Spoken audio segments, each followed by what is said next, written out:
Assalamualaikum warahmatullahi wabarakatuh. Waalaikumsalam warahmatullahi Terima wabarakatuh. kasih Pak Bayu atas kesempatan yang diberikan kepada kami. Perkenalkan saya dari Lampung Timur, Pak, rombongannya Pak Lurah.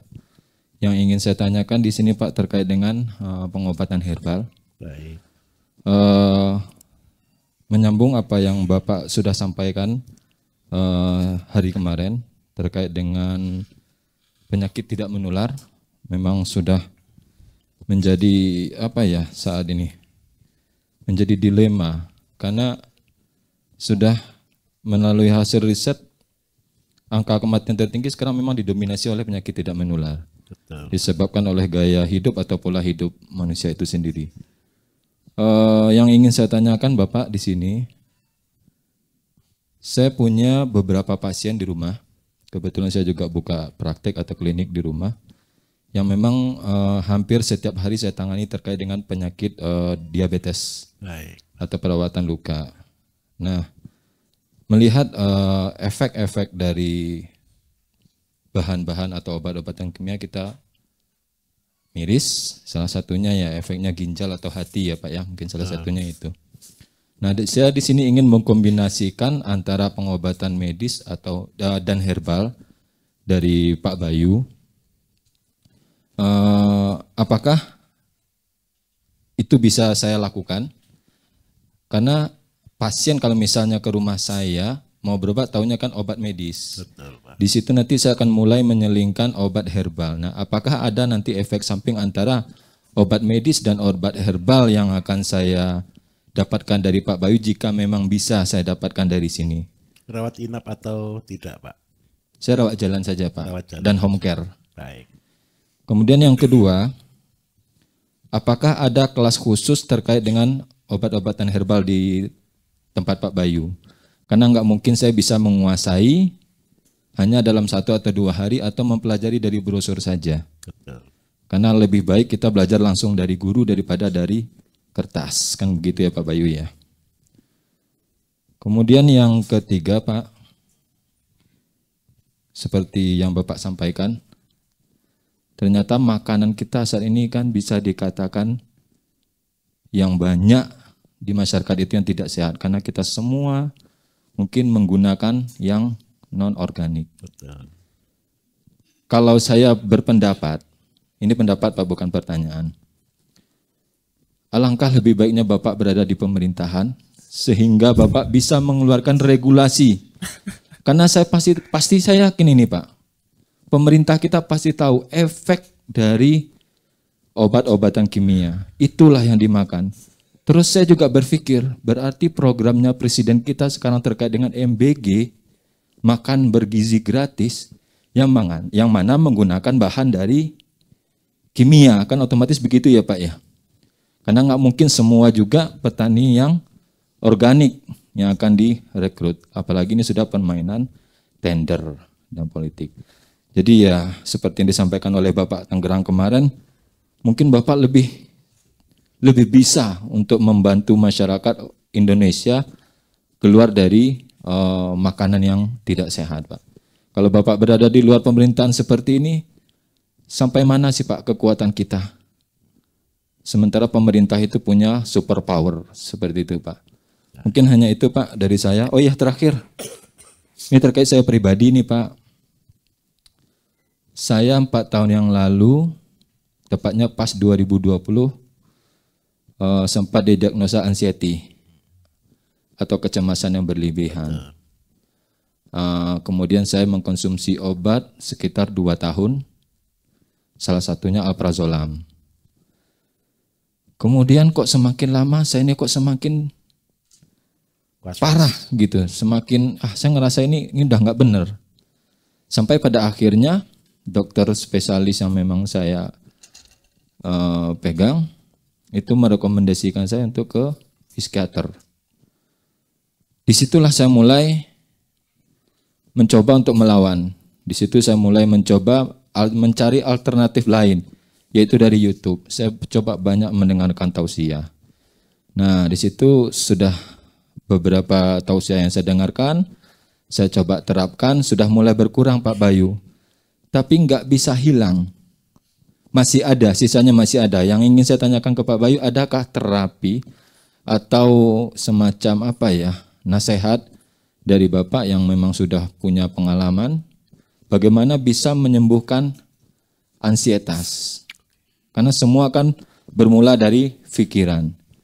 Apalagi saya juga pernah dengar seperti apa ya, firman Allah ya, apa yang kamu pikirkan itulah yang akan terjadi.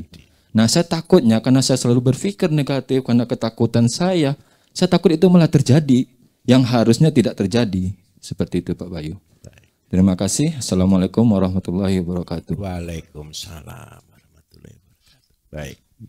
Sekarang saya ajari Bapak Ibu untuk bagaimana melawan ketakutan. Semua orang punya rasa takut, betul ya? Ini kata-katanya sederhana. Rasa takut itu didasari dari khawatir. Betul enggak? Khawatir ini, khawatir ini, khawatir ini, khawatir itu. Siapa yang bisa khawatir, berarti dia masih hidup. Betul kan? Siapa yang bisa khawatir, berarti dia masih hidup. Lawannya khawatir Bapak Ibu adalah percaya atau yakin. Atau kita boleh iman.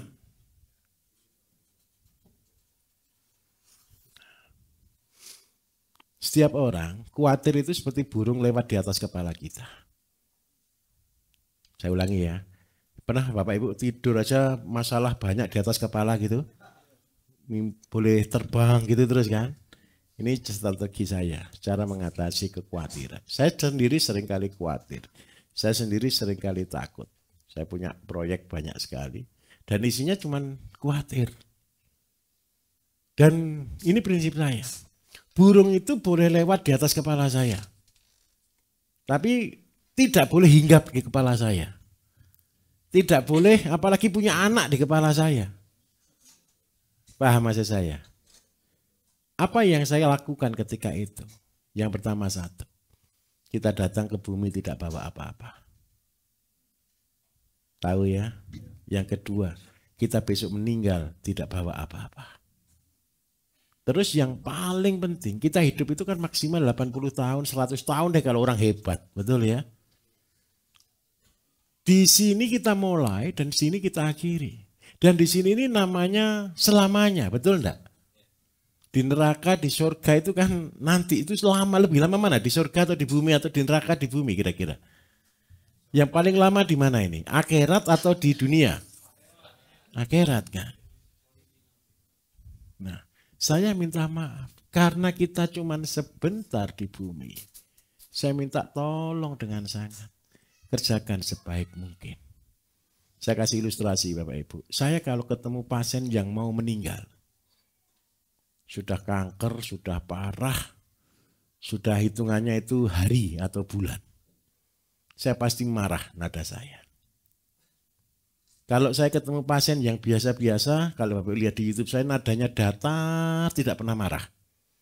Tetapi kalau ketemu orang yang mau meninggal, saya keras. Kenapa kok begitu? Saya berhak wajib mengingatkan dia minimal satu, tidak masuk neraka. Yang pertama saya ngajari tobat. Yang kedua yang saya lakukan, contoh Bapak tadi cerita diabetes. Seandainya ada bapak-bapak sakit diabetes sampai gangren Pak, sampai luka, minta maaf. Anaknya ngerawat dia senang atau tidak? Sudah bosan. Istrinya sudah bosan, betul enggak? Isinya pasien apa Bapak Ibu? Sakit hati.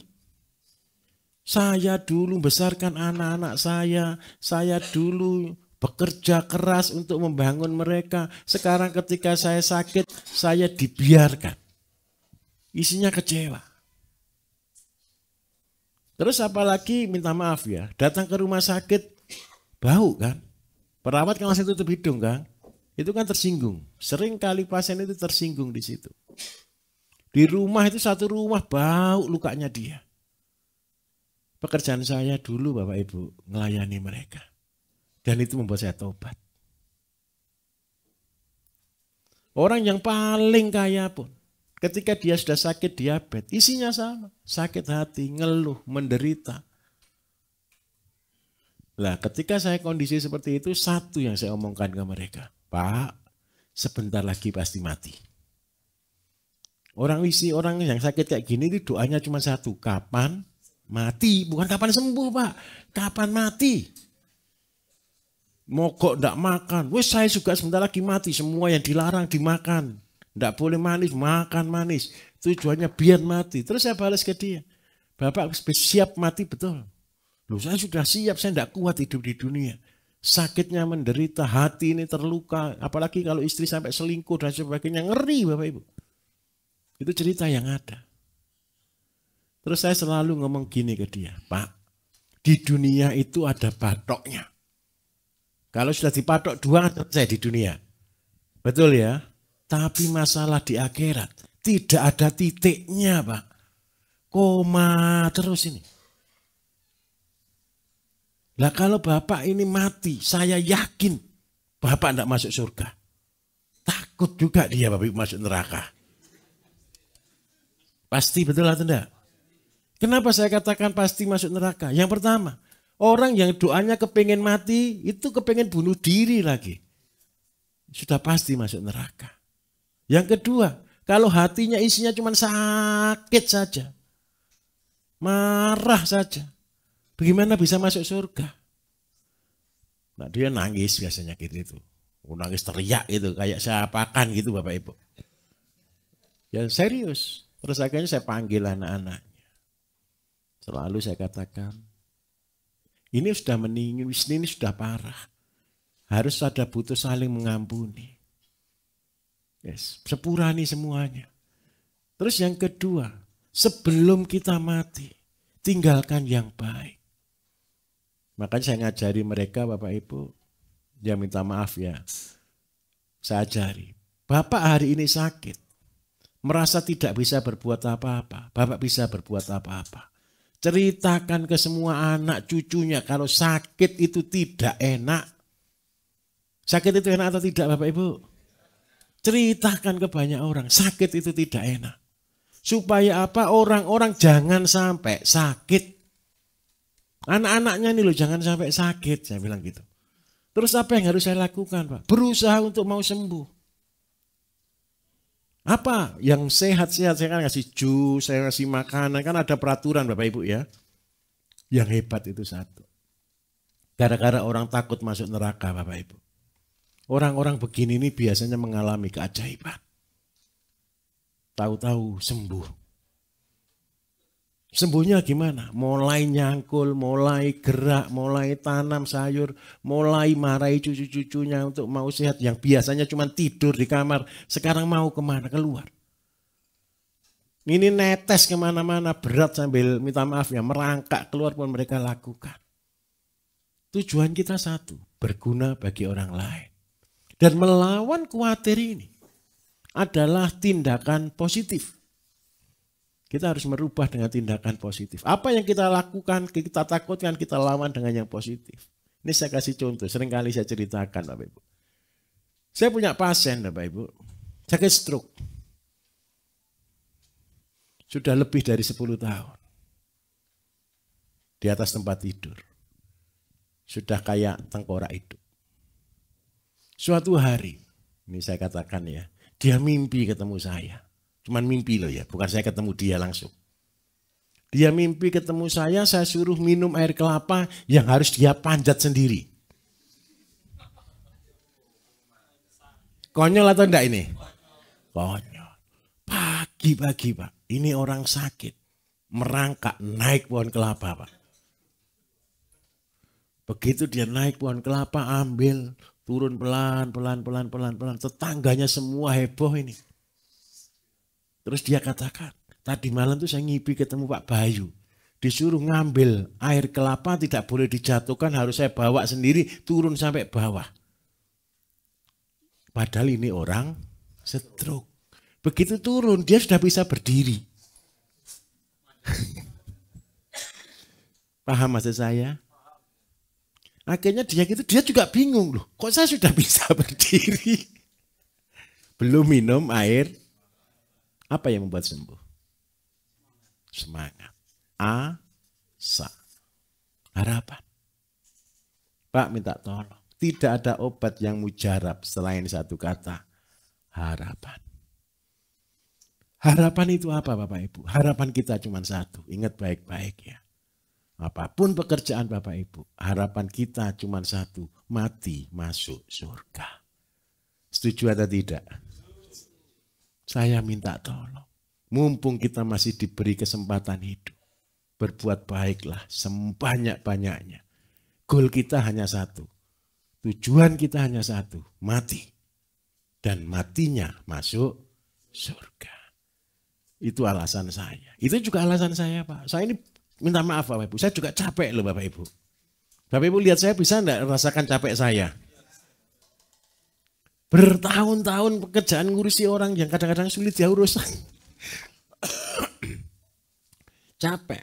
Tapi karena saya harus melakukan tanggung jawab saya. Ini yang saya lakukan. Dan saya harus berbahagia di saat yang tidak enak sekalipun. Dengan cara apa? Saya memandangnya bukan sekarang, saya pandangnya nanti. Minimal saya berharap, saya berdoa insya Allah supaya saya bisa mati, masuk surga. Tujuan kita itu semua. Tujuan saya bisa berbuah, bisa bermanfaat, punya anak yang banyak.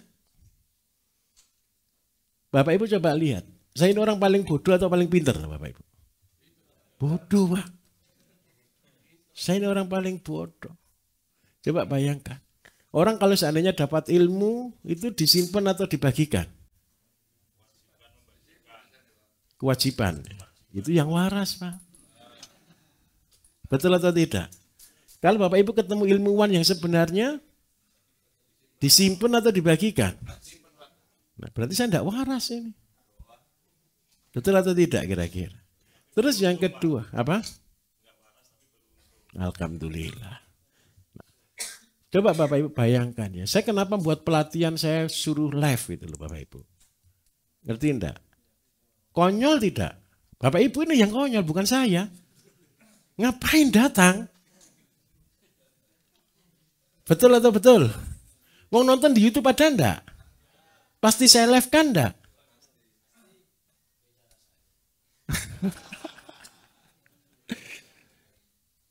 Tujuan saya hanya satu, ayo Pak, berbuat baik. Berbuat baiklah kepada semua orang, mumpung kita masih ada hidup. Nanti saya kasih trik ya. Kalau kita tanam jagung, munculnya apa? Kalau mau tanam sehat, munculnya sehatkan banyak orang, sembuhkan banyak orang. Saya ini gudangnya penyakit Bapak Ibu. Kenapa saya fasih ngomong penyakit? Karena hampir semua penyakit, kecuali satu, menstruasi itu tidak pernah.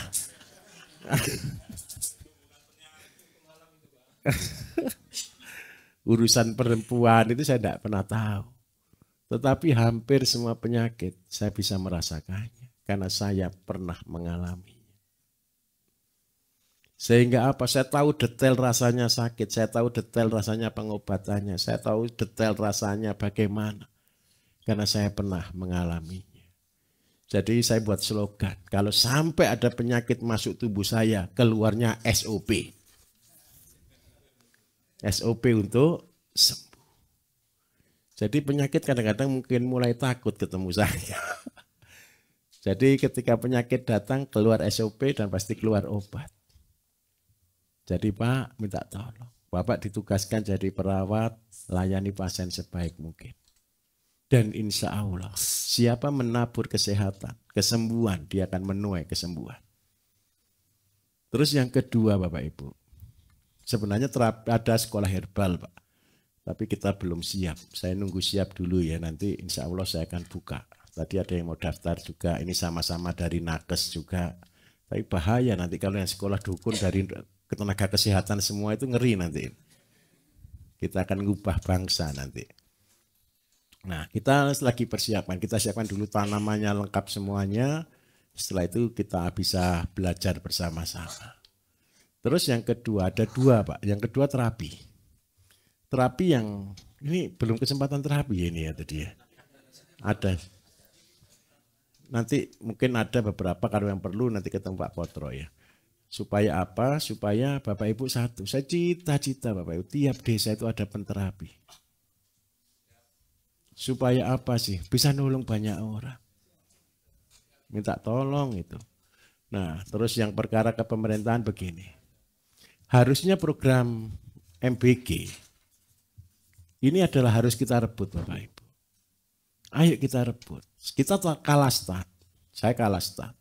Saya berharap MBG ini berjalan, petani-petani BSM itu sudah mampu menjadi suppliernya ini. Tapi ya tadi saya tetap tidak bisa. Karena apa? Mengubah petani itu tidak gampang. Dan saya minta maaf, program pemerintah pun dengan food estate, dengan jutaan hektar, percayalah. Bangun sawah itu gampang. Alat itu gampang. Modal itu gampang. Pupuk itu gampang. Yang sulit siapa yang mengerjakan? Kayak contoh di Merauke kemarin. Percayalah. Walaupun sudah dibentuk batalion pertanian Bapak Ibu. Pertanian itu tidak semudah yang diceritakan orang. Ya tetap kita akan terlibat Pak. Tenang saja. Kita akan tetap terlibat. Dan saya tidak perlu di pemerintahan. Saya cukup di luar pemerintahan. Tapi kita bisa mempengaruhi pemerintahan. Kita kemarin Pak mau kerjasama dengan banyak hal. Tapi ya saya katakan, kelas saya tidak bisa lebih dari 60 orang. Kalau lebih dari 60 orang jagongan. Paham maksud saya? Tidak akan fokus. Ya kalau 60 orang kapan selesainya? Ya tidak selesai-selesai. Supaya cepat selesai gimana? Saya minta mereka kirim pimpinan-pimpinanmu, kirim orang-orang niatmu. Tapi itu pun saya kasih jatah cuma 20 orang maksimal. Jadi 20, 20 dan 20 ini dari instansi, dari pemerintahan dan dari umum. Karena kelas saya cuma 60 orang. Saya tidak mau meninggalkan yang umum. Kenapa? Yang umum ini jenengan semua ini loh utusan-utusannya Allah. Ngapain jenengan datang ke sini kalau bukan digerakkan oleh Allah sendiri? Setuju enggak kira-kira? Karena itu saya menghargai jenengan ini wali-walinya, utus-utusan semua ini. Karena itu kita sangat menghargai di situ. Siapapun kita, mungkin hari ini belum bisa berbuat apa-apa. Tapi saya yakin 100%. 5 tahun, 10 tahun ke depan. Insya Allah jenengan-jenengan semua ini yang mengubah Indonesia. Saya percaya itu. Saya dulu Bapak Ibu ketika mulai ini kan tidak ada gurunya. Tidak ada bukunya. Tidak ada yang bimbing. Tidak ada yang mengarahkan. Yang paling parah lagi, tidak ada contohnya. Sekarang jenengan kan sudah punya kiblat. Jenengan kan sudah punya contoh. Jenengan ada apa-apa kan tinggal tanya. Lebih mudah harusnya, betul atau tidak? Tinggal melakukannya. Tantangan pasti banyak. Masalah pasti banyak. Tapi saya yakin, saya dulu pernah melewatinya. Saya sudah melewatinya. Sehingga saya tahu di mana jalan-jalannya. Di mana harus melompat, di mana harus diem, di mana harus kita merangkak. Karena saya sudah melakukannya. Jadi minta tolong. MBG harus kita rebut. Ini anggaran triliunan Bapak Ibu. Kalau boleh, makannya harus gratis dan sudah bergizi. Saya kemarin ada kelas khususnya 1 minggu. Saya prioritaskan. Yang daftar pengusaha, daftar 10 kali daftar sampai ngancam-ngancam. Sampai bayar berapa kali lipat, ya tetap ditolak. Terus akhirnya dia pinter. Yang disuruh daftar ketua dewan Bapak Ibu. Ketua dewan telepon langsung dikasihkan ke saya. Pak, saya dari ketua dewan Kabupaten Gresik. Kita mau belajar. Saya mau nolak gimana kalau ketua dewan. Terus yang kedua, saya memang butuh untuk Kabupaten Gresik. Makanya ya terpaksa saya ACC.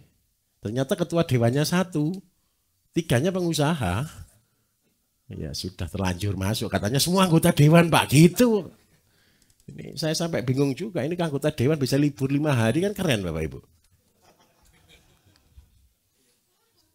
Serius. Saya pikir juga orangnya biasa. Datang ke sini paling anggota dewan ikut pelatihan sehari kaburan gitu kan. Semua di cancel dan ikut semua Bapak Ibu. Saya sangat hormat ke dia. Bahkan acara terakhir dia tidak bisa ganti kan harus ketemu di sini. Itu pagi dia harus rapat dulu ke Magelang. Nanti jam 11 langsung balik lagi ikut pelatihan. Berarti kan niat. Saya yakin semua yang masuk adalah orang-orang pilihan.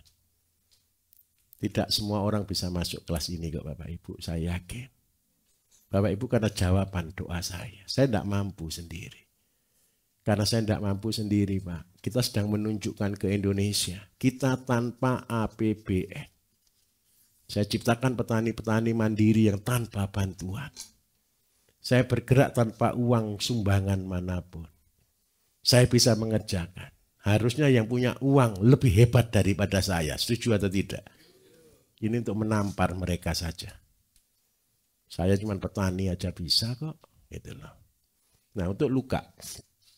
Obat luka untuk diabetes dan sebagainya. Kita buat luka. Tadi sudah diajari belum? Asam, garam, daun sirih, air kelapa. Ini direbus. Asam 2 bungkus yang 1000-an itu. Garamnya 2 sendok. Daun sirihnya sekitar 10 hingga 12 lembar. Air kelapanya 1 liter. Direbus jadi satu. Terus masukkan dalam satu tempat tertutup difermentasi. Ini untuk obat luka. Luka kanker, luka gangren, luka apapun. Rasanya perih tapi langsung tumbuh jaringan baru.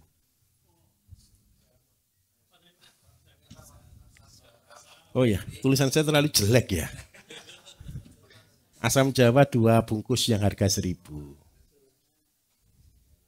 Garam 2 sendok makan. Garam biasa bebas Pak. Daun sirih ya 12 lembar. Air kelapa 1 liter. Direbus, mendidih matikan, disimpan dan ini menjadi obat luka yang mujarab. Anak saya yang kedua Bapak Ibu, luka kena luka bakar. Mukanya kebakar. Logika. Luka kebakar kayak gitu bisa pulih tidak? Pasti bekas. Betul atau tidak? Padahal saya cobati dengan ini. Tidak ada bekas sama sekali. Ini disimpan semakin lama semakin baik Bu. Boleh disemprotkan, dioleskan. Ini obat luka, ini obat luka. Iya betul. Dan nanti kalau seandainya gangren nih, sudah sampai kelihatan tulang, sudah kelihatan otot, nanti dia akan muncul jaringan putih, tolong jangan dibersihkan. Yang tahu ya. Ya, nanti kan ada muncul jaringan putih. Jaringan putih kayak lemak, jangan diambil. Jangan diambil. Itu nanti akan nutup jadi daging. Nah, terus yang kedua, kayak diabetes. Diabetes itu hukumnya kan tidak bisa sembuh. Tapi percayalah Bapak Ibu, pankreas kita itu sebenarnya dia tetap bisa memproduksi insulin. Tetapi tidak sempurna. Yang membuat dia tidak sempurna karena dia mengalami kegagalan. Dan obatnya untuk pankreas tergampang itu hanya satu, yaitu namanya pari. Pari ini untuk pankreasnya, yang kedua ketela rambat warna kuning. Ini sebagai obatnya supaya tidak terjadi glukoma. Ini yang terjadi. Tapi minta maaf, nanti semua begini ini Bapak Ibu bisa minta kok Bapak Ibu di admin ya. Kan Bapak Ibu tergabung, perawatan luka, perawatan untuk diabetes, pantangan diabetes semua ada. Tinggal minta saja. Kalau kelas herbal kalau mau ikut insya Allah Pak ya. Juli mungkin ya. Kalau ada, tapi datanya titip nama aja ke Pak Bambang. Pak. Tapi percayalah, tidak akan antri seperti ini kok. Gimana? Karena pengumumannya sekali langsung nutup Pak. Kan tidak ada kelas berikutnya lagi gitu. Setahun biasanya saya cuma buat 2 kali. Kalau terpaksa ya di Banyuwangi. Kalau di Banyuwangi kita sudah siap. Media semua sudah siap. Cuman saya ke Banyuwanginya kapan saya tidak tahu. Bisa diterima Bapak? Oke, baik.